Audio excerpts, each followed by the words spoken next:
common conditions for women is urinary incontinence. When I first see a woman in the office for urinary incontinence, we try to find out what type of incontinence she has.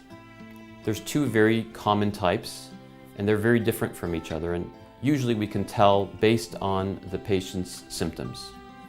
There's urge incontinence and stress incontinence. And so with urge incontinence, a woman will be sitting and just have urinary leakage just out of the blue. Spontaneously, they'll have a big volume of urine leaking out of the bladder. This happens because the bladder muscle squeezes when it's not supposed to. Urinary incontinence in that form can happen when they're watching television. It can happen in the middle of the night. The other type of incontinence is called stress incontinence. This isn't stress like you would normally think of psychological or emotional stress, but it's stress on the bladder.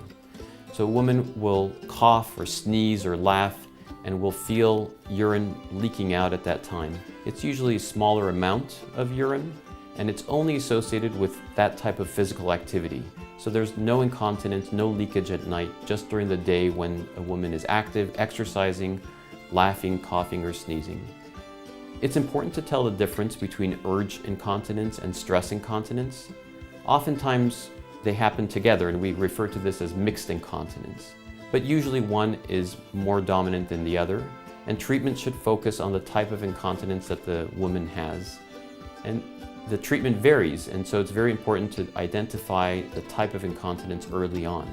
For example, with urge incontinence, the primary approach is again with diet, dietary changes, things in the diet like caffeine, artificial sweeteners, alcohol, spicy foods that may irritate the bladder and cause the bladder muscle to be spastic and to squeeze involuntarily.